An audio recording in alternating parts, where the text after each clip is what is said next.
दिल्ली में पोल्यूशन को लेकर इंडिया गेट के सामने यहाँ प्रदर्शन देखने को मिल रहा है। देखिए किस तरीके से लोग हैं। क्या नाम है मैडम आपका? My name is Surbhi. ये पोस्टर एक बार दिखा दीजिए, इस पे क्या लिखा हुआ है? That for our children we need clean air. Police ने परमिशन दिया है इस प्रोटेस्ट का? देखिए सर, ये एक पीसफुल प्रोटेस्ट है और इसमें हम किसी को हार्म नहीं कर रहे हैं। और अगर हम अपनी आवाज़ उठाना चाहते हैं, बताना चाहते हैं, तो इसके लिए हमें सपोर्ट करना चाहिए। उल्टा हमें परमिशन की जरूरत क्या है? क्या है आपने हाथ में पोस्टर लिया? सर आप देखिए, गवर्नमेंट ने जो भी गवर्नमेंट आई है, चाहे वो अरविंद केजरीवाल की गवर्नमेंट हो, चाहे बीजेपी की गवर्नमेंट हो, लेकिन ये कंडीशन वर्ष से वर्ष होती जा रही है आगे से आगे। आप देख रहे होंगे कि डाटा को कैसे छुपाया जा रहा है। जो पुरानी गवर्नमेंट थी उसने भी इसी तरीके से चीज़ें करी। आपका नाम क्या है? देखिए इन्होंने लिखा हुआ है कुछ नहीं होता, kills Delhi is injurious to health. तो मतलब दिल्ली में रहना कहीं ना कहीं खतरनाक हो सकता है और ये लोग यहाँ पर अलग अलग पोस्टर लेकर पहुंचे हुए हैं। अब यहाँ पर दिल्ली पुलिस इनको हटा रही है। तो देखिए किस तरीके से प्रदर्शन जो है वो प्रदूषण को लेकर यहाँ देखने को मिल रहा है। काफ़ी लोग जो हैं वो यहाँ पहुँचे थे, लेकिन दिल्ली पुलिस की तरफ से परमिशन जो है वो इस प्रोटेस्ट को लेकर नहीं दी गई थी और अभी जो है दिल्ली पुलिस इनको धीरे धीरे यहाँ से हटाने की कोशिश कर रही है। हमारे बच्चे ये गंदा हवा सांस लेते हुए पैदा हुए हैं, तो हम कहाँ हम बोल रहे हैं कि हम ओलंपिक्स यहाँ पे होस्ट करेंगे। क्या स्पोर्ट्समैन मिलेंगे, क्या आपके साइंटिस्ट बनेंगे जब प्रदूषण से आपके ब्रेन से आपके टो तक हर ऑर्गन इम्पैक्ट होता है, क्योंकि सांस जो जाती है हर जगह जाती है। अच्छा मैडम ये बताइए, सरकारें तो बदल जाती हैं दिल्ली में, लेकिन हमेशा प्रदूषण पर राजनीति ही होती है, प्रदूषण का कोई सॉल्यूशन नहीं होता। बिल्कुल, और ये वही मैं कह रही हूँ, ये सिर्फ दिल्ली का प्रॉब्लम नहीं है। ये बहुत ज़रूरी है सबको जानना कि ये पूरे भारत का प्रॉब्लम है, क्योंकि अक्रॉस आप AQI अगर दिल्ली में तो फिर भी मॉनिटर्स हैं, आप लोगों का थोड़ा सा जागरण है इसके बारे में, पर पूरे नॉर्दर्न बेल्ट में कलकत्ता तक, पंजाब से कलकत्ता तक जो हवा है, जो हम सांस ले रहे हैं, जहर के बराबर है। प्रदूषण के खिलाफ ये प्रदर्शन यहाँ देखने को मिल रहा है। उत्तर प्रदेश में मोबाइल से लती बच्चों को किताबों की तरफ ध्यान और आकर्षण बढ़ाने के लिए उत्तर प्रदेश के शिक्षा विभाग की तरफ से मजबूत और ठोस कदम उठाए जाने की तैयारी कर ली गई है, जिसके तहत अब आने वाले दिनों में बच्चों का मोबाइल पर स्क्रीन टाइम कम करते हुए किताबों पर ध्यान ज़्यादा से ज़्यादा बढ़े। लिहाजा पुस्तकालय और इस विषय को तेज़ी के साथ उनके पाठ्यक्रम में जोड़ा जाएगा। इसके साथ ही साथ उत्तर प्रदेश के शिक्षा विभाग के बेसिक शिक्षा विभाग और माध्यमिक शिक्षा विभाग के प्रमुख सचिव पार्थसारथी सेन शर्मा ने इसे लेकर के दिशा निर्देश जारी किए हैं, जिसके तहत खास तौर से बच्चों को एक प्रमुख किताब दी जाएगी और उसके बारे में जो असेंबली होती है और उस दौरान भी ये पूछा जाएगा कि आखिर बच्चों ने उन किताबों से क्या कुछ सीखा। इसमें उपन्यास से लेकर के वो तमाम ऐसे अलग अलग तरीके की किताबें होंगी जो उनको पढ़ने के लिए दी जाएगी, जिससे कि ज़्यादा से ज़्यादा वो मानसिक और तार्किक रूप से किताबों पर निर्भर रहते हुए अपने मानसिक विकास को तेज़ी के साथ आगे बढ़ा सकें। लिहाजा आने वाले दिनों में ये पूरा अभियान शुरू करने की तैयारी कर ली गई है। वीडियो जर्नलिस्ट हरिराम के साथ शुभम पांडे, न्यूज स्टेट, लखनऊ। भोपाल एम्स में एक नई रिसर्च सामने आई है, जिसके मुताबिक अब मेल यानी पुरुषों के अंदर ब्रेस्ट कैंसर के केस 4 गुना ज़्यादा बढ़ते हुए नज़र आ रहे हैं, जिसके पीछे की वजह है फूडिंग हैबिट यानी स्टेरॉइड जो इस्तेमाल किया जाता है चिकन के मांस को ग्रो करने के लिए यानी उसके वजन को बढ़ाने के लिए, और उसके अलावा पिज़्ज़ा और पास्ता में भी ईटिंग हैबिट की वजह से खतरा लगातार बढ़ता चला जा रहा है और ऐसे केसेस बढ़ रहे हैं जिसमें मेल्स के अंदर ब्रेस्ट कैंसर के अनुपात बढ़ता जा रहा है।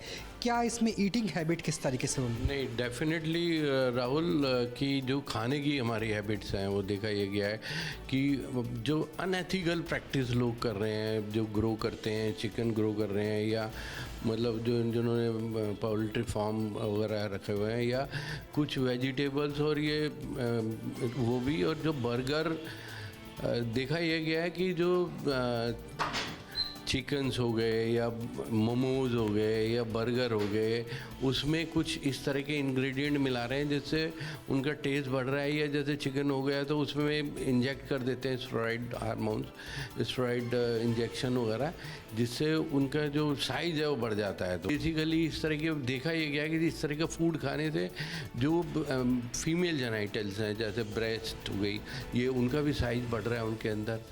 और देखा ये गया कि उनके अंदर थोड़ी सी कैंसर जो पहले नॉर्मली 10 में से 1 लोगों को होती थी, अब 10 में से 4 लोगों को बढ़ गया, मतलब कम से कम 40% परसेंटेज उसमें देखा। लाइफस्टाइल को बदल करके आप उस बीमारी से बच सकते हैं जो बीमारी अभी तक केवल महिलाओं में पाई जाती थी, क्योंकि अब ब्रेस्ट कैंसर के शिकार चेस्ट कैंसर वाले यानी मेल्स पुरुष भी होते हुए नज़र आ रहे हैं।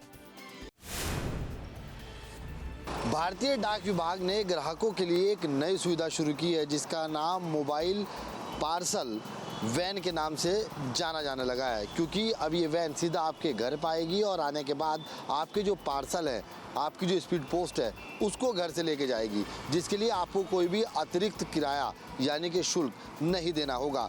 लोगों को जो लाइनों में डाकखाने में आने के बाद स्पीड पोस्ट और अन्य डाक भेजने के लिए लगानी पड़ती थी, वो लाइनें, वो कतारें अब नहीं लगानी होंगी, क्योंकि भारतीय डाक विभाग ने ग्राहकों के लिए एक अच्छी पहल शुरू कर दी है। हालांकि इसका ट्रायल हो चुका है और इसका ट्रायल वेस्ट डिवीज़न के दिल्ली में किया गया था। अब इसको पूरी दिल्ली के अंदर में लागू किया जाने वाला है। ख़ास तौर से लोगों को अब इसका बहुत ज़्यादा लाभ मिलता हुआ नज़र आ रहा है। लोगों के चेहरों पर खुशी है, क्योंकि अब वो लाइनों में नहीं लग पाएंगे।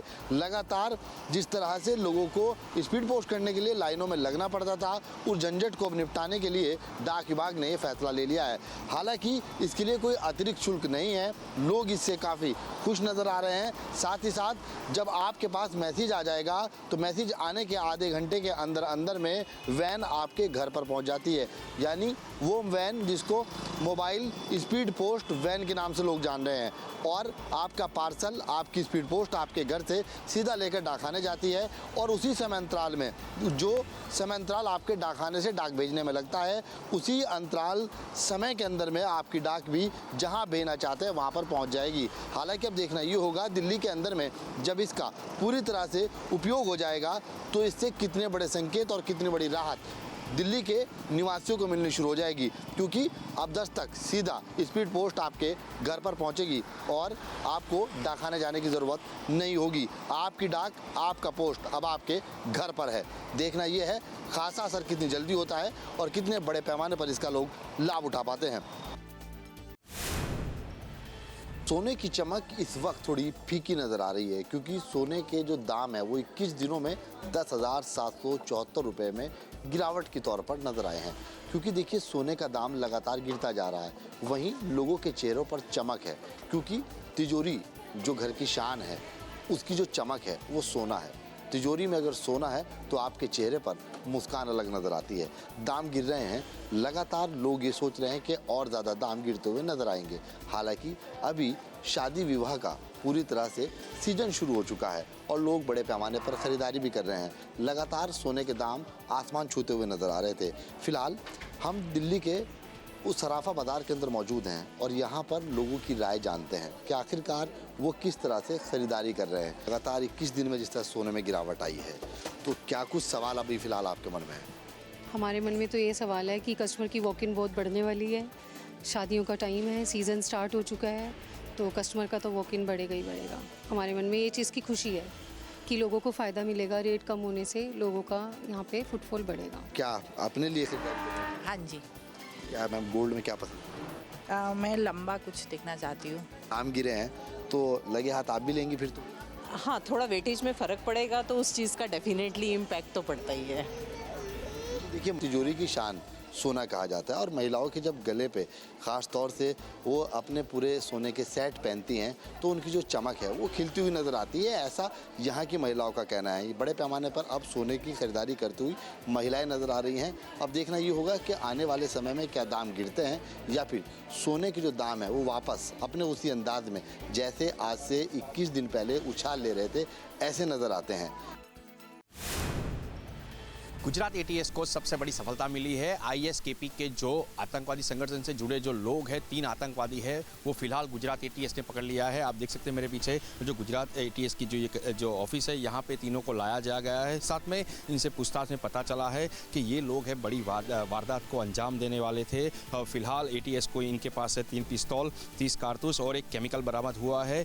ये तीनों की जो उम्र है वो 25 साल के आसपास है। साथ में इनको गुजरात एटीएस ने गांधीनगर के अदालत के पास से इन तीनों को गिरफ्तार किया है। इसमें से जो मेन है जो डॉक्टर अहमद मोहुद्दीन अब्दुल कादरी जिलानी, जो यहाँ से जो पकड़ा गया है। साथ में उसके साथ जानकारी मिली है कि वो 35 साल का है और उसने चीन में जाके पढ़ाई की है और ये भारत में सबसे बड़ी जो आतंकी घटना है उसको अंजाम देने वाला था। इसके साथ कई विदेशियों भी संपर्क में थे। यह टेलीग्राम के जरिए अबू खरीदार के जो संपर्क में था। साथ में उसका मानना है कि यह अफगानिस्तान के आईएसकेपी से भी जुड़ा हो, ऐसी जो संभावना है वो एटीएस को अभी फ़िलहाल मिल चुकी है। फ़िलहाल ये आतंकवादी 17 नवंबर को तक इनकी जो रिमांड है वो मिल चुकी है। मुख्य आरोपी एक सैयद जो अहम जो मतलब बहुत ज़्यादा पढ़ा लिखा है, उसको संपर्क में था। साथ में एक और आरोपी संपर्क में था। 6 नवंबर को ये रात को हथियारों आदान प्रदान मतलब देने आए थे यहाँ पे और उन्हें देश के कई जगहों पर हमले करने की जो साजिश थी उसको फ़िलहाल गुजरात एटीएस ने नाकाम कर दिया है। तीनों को 17 तारीख तक का रिमांड मिल चुका है और एटीएस अभी जांच में जुटी है कि इनके साथ और कौन कौन जुड़े थे और ये कहाँ बड़ा जो हमला है वो करने वाला था, क्योंकि केमिकल जो अटैक होता है वो बड़े पैमाने पे लोगों को नुकसान पहुँचाने की जो इनकी जो साजिश थी उसके ऊपर एटीएस ने पानी फेर दिया है। जम्मू कश्मीर में कई दिनों से लगातार सीआई की तरफ से जो है छापेमारी यहाँ पे की जा रही है। खास करके अगर हम कश्मीर घाटी की बात करेंगे तो कश्मीर घाटी में अलग अलग जगहों पे जो है छापेमारी आज सुबह यहाँ पे की गई है। खास करके अगर हम श्रीनगर, कुलगाम, अनंतनाग और बारामूला, कुपवारा की बात करेंगे, इन जगहों पे भी आज सुबह बाज़ाब्ता तौर पर सीआई की तरफ से जो है छापेमारी की गई है। ये छापेमारी जो है जो आतंकवादियों का साथ देते हैं उनके घरों में बाज़ाब्ता तौर पर आज सुबह ये छापेमारी हुई है और कई जगहों पे जो है कुछ मटेरियल्स और डिवाइसेस को जो है जब्त किया गया है। साफ यहाँ पे नजर आ रहा है कि जम्मू कश्मीर पुलिस जो है बड़े लेवल पे यहाँ पे बड़ी कार्रवाई जो है वो कई दिनों से यहाँ पे कर रही है, क्योंकि कई दिनों से सीआई की तरफ से जो लगातार छापेमारी है वो कश्मीर घाटी में लगातार जारी है। खालिदार, न्यूज़ स्टेट। हम मीरा रोड पुलिस स्टेशन के बाहर मौजूद हैं। आपको बता दें कि इस वीडियो के वायरल होने के बाद मीरा रोड पुलिस की जमकर किरकिरी हो रही है सोशल मीडिया पर। क्या पूरी घटना है ये आपको बताते हैं। कि बताया जा रहा है कि 4 तारीख को 4 लड़कों को पुलिस ने एक दूसरे मामले में, मारपीट के मामले में उन्हें पुलिस स्टेशन लाया गया था और फिर पुलिस स्टेशन के एक अलग कमरे में इन 4 लड़कों को यहाँ पर रखा गया था। ये आप देख सकते हैं, ये वो कमरा है, दहशतवाद विरोधी पथक कक्ष। इस कक्ष में इन 4 लड़कों को रखा गया था। हैरान करने वाली बात यह है कि जिस वक्त ये 4 लड़के इस कमरे में थे उस वक्त कोई भी पुलिस वाला उनके साथ नहीं था। इसी मौके का फ़ायदा उठाकर लड़कों ने अंदर सिगरेट पिया और फिर रील बनाकर इसे वायरल किया। और जब ये वीडियो वायरल हुआ उसके बाद कह सकते हैं कि मीरा रोड इलाके में हड़कंप मच गया कि आखिर पुलिस स्टेशन में अगर इस तरह की घटना हो रही है तो फिर कहीं और के बारे में क्या कह सकते हैं। वीडियो वायरल होने के बाद पुलिस एक्शन में आई। पुलिस ने एफआईआर दर्ज करके 4 लड़कों को गिरफ्तार किया। फिलहाल 4 लड़के अभी भी पुलिस की गिरफ्त में हैं, उनसे पूछताछ की जा रही है, उनके पुराने रिकॉर्ड्स खंगाले जा रहे हैं। उनके खिलाफ एफआईआर दर्ज होने के बाद इन लड़कों को पुलिस ने गिरफ्तार कर लिया है। आपको बता दें कि इस पूरे मामले में जिस तरह से मीरा रोड पुलिस की किरकिरी हुई उसके बाद जो जिम्मेदार अधिकारी थे उनके खिलाफ विभागीय जांच जो है वो भी शुरू हो चुकी है। इतना ही नहीं, जो यहाँ की सीनियर पीआई है उनके खिलाफ भी अब लोग एक्शन की मांग कर रहे हैं कि आखिर इस तरह से इतनी बड़ी भूल आखिर कैसे किसी पुलिस स्टेशन में हो सकता है। उत्तर प्रदेश में पंचायत के चुनाव से पहले उत्तर प्रदेश की योगी सरकार पंचायतों को एक बड़ा अधिकार देने की तैयारी कर रही है, जिसके तहत अब पंचायत में भी ग्राम पंचायतों में ही वहां पर आधार कार्ड बनाए जा सकेंगे। इसे लेकर के पूरी तैयारी कर ली गई है। आने वाले दिनों में पंचायत जो विभाग है उसे के साथ ये पूरी तैयारी करते हुए जल्द से जल्द इसे लागू किया जाएगा। आधार कार्ड की जो टीमें हैं वो पहले प्रशिक्षण देंगी, जिसके बाद इन टीमों को अलग अलग पहले चरणों में लागू किया जाएगा, जिसके बाद प्रदेश भर के सभी पंचायतों में इसे पूरी तरीके से लागू करने की तैयारी कर ली गई है। वीडियो जर्नलिस्ट हरिराम के साथ शुभम पांडे, न्यूज स्टेट, लखनऊ। हम इस वक्त मौजूद हैं प्रतापगढ़ के मानिकपुर थाने के सामने, जहां पर गांजा तस्कर राजेश मिश्रा के खिलाफ जो लिखा पढ़ी की कार्रवाई है, जो बरामदगी हुई है, वो चल रही है। और जिस तरह से सूत्रों ने बताया कि लगभग 2 करोड़ रुपए कैश मिले हैं और समय इसलिए लग गया क्योंकि जो गांजा लेने जो लोग वहाँ पर उसके घर पहुँचते थे वो 10 रुपये से लेकर 50 रुपये, 20 रुपये, 100 रुपये, 500 रुपये तक के नोट लेकर के आते थे। और वो सब इतनी भारी मात्रा में मिला था कि उसको कलेक्ट करने में, उसकी गड्डी बनाने में, उसको गिनने में लगभग 24 घंटे का समय लगा है। और अब यहाँ पर उसके खिलाफ लिखा पढ़ी की कार्रवाई चल रही है। तो लगभग 2 करोड़ का कैश है, गांजा है, कोकीन है, तमाम दस्तावेज भी मिले हैं। तो नारकोटिक्स, आबकारी विभाग की, नारकोटिक्स की और पुलिस की टीमें यहाँ पर मौजूद हैं। तो जो बरामदगी हुई है उसका आकलन कर रहे हैं और किस तरह से 24 घंटे का समय लगा सारी रिकवरी करने में, जो नोट थे उनको गिनने में, और उसके चलते जो है ये देरी हुई थी। लेकिन अब लिखा पढ़ी की कार्रवाई की जा रही है और उसके बाद जो आंकड़े हैं वो सामने आएंगे और उसके बाद हो सकता है कि जो प्रतापगढ़ की पुलिस है उसकी तरफ से इस बारे में प्रेस कॉन्फ्रेंस भी की जाए कि आखिर उसके पास से क्या मिला है और किस तरह से जो दस्तावेज मिले हैं उसमें किन लोगों के नाम हैं। लेकिन निश्चित तौर पर एक बड़ी सफलता, एक बड़ी बरामदगी हुई है, जिस तरह से गांजा तस्कर राजेश मिश्रा के घर से करोड़ों का कैश मिला है और नशीले पदार्थ जिसमें गांजा और कोकीन जैसे पदार्थ शामिल हैं वो मिले हैं और तमाम दस्तावेज भी बरामद हुए हैं जिनकी जाँच लगातार जारी है। प्रतापगढ़ से वीडियो जर्नलिस्ट विजेंद्र कुमार के साथ मानवेंद्र प्रताप सिंह, न्यूज स्टेट, उत्तर प्रदेश। सहारनपुर की बेट तहसील और उसमें पड़ने वाली इंदिरा कॉलोनी, न्यूज नेशन की टीम ग्राउंड जीरो पर पहुंची और वहां के लोगों का हाल जाना। हालांकि सिंचाई विभाग का कहना है कि ये इंदिरा कॉलोनी पूर्णतः अवैध है और सिंचाई विभाग की जमीन पर बसाई गई है और इसी के चलते यह रेड क्रॉस लगाने की कार्रवाई की गई है। वहीं रिहायशियों का कहना है कि 300 से ज्यादा मकानों पर क्रॉस लगाकर चिन्हित किया गया है। 50 से 60 साल पुरानी ये कॉलोनी है और लगातार अपने समस्त टैक्स वो लोग भरते हैं। इंदिरा गांधी की याद में ये कॉलोनी को बसाया गया था। रिहायशियों का कहना है कि प्रधानमंत्री जो आवास योजना है उसके तहत भी काफी सारे मकान यहाँ पर बनाए गए हैं। उनको प्रधानमंत्री से सहायता उपलब्ध कराई गई है और उन मकानों पर भी लाल निशान लगाकर उन्हें चिन्हित किया गया है। सहारनपुर से न्यूज स्टेट के लिए मैं सोहेल गौर।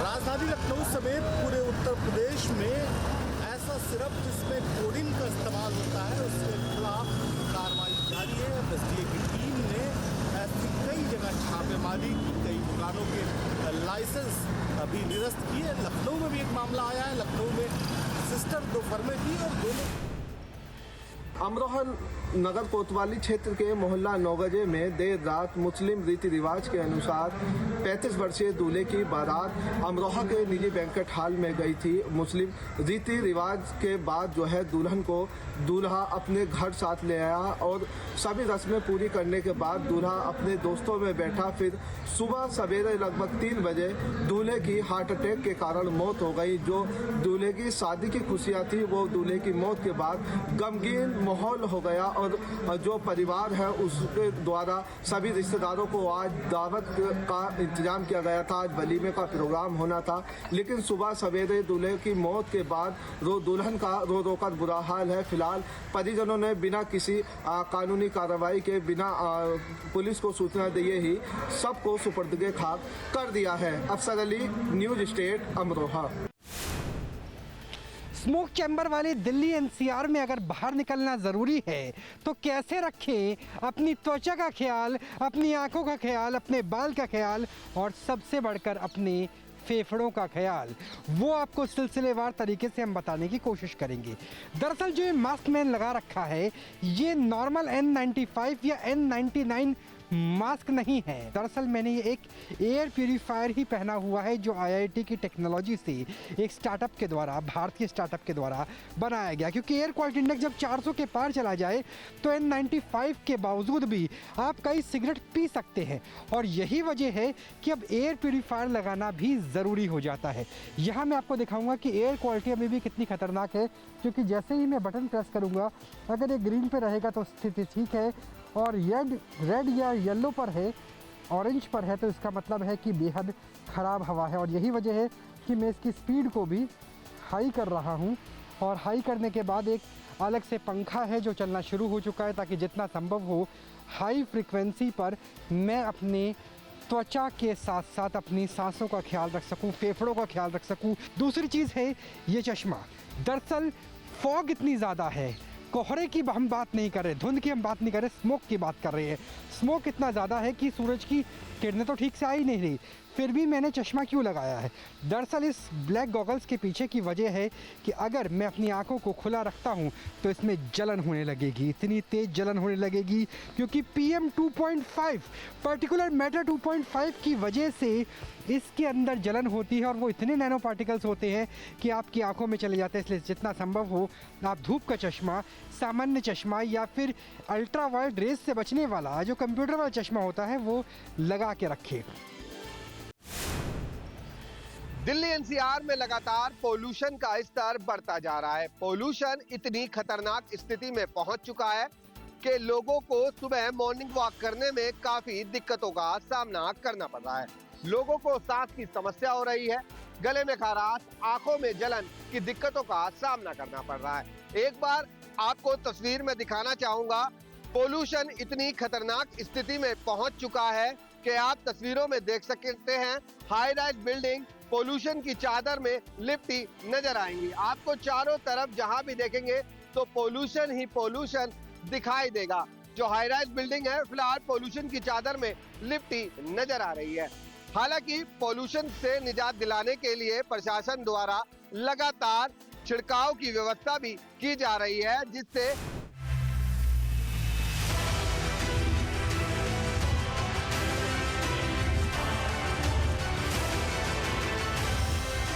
जहाँ भक्ति है हर शब्द में, कथाओं में छुपे हैं दिव्य रहस्य, और ज्योतिष देता है जीवन को दिशा। धर्म से जुड़ी हर बातों को जानने के लिए हमारे चैनल स्तुति को सब्सक्राइब करें। चैनल पर जाने के लिए इस लिंक पर क्लिक करें।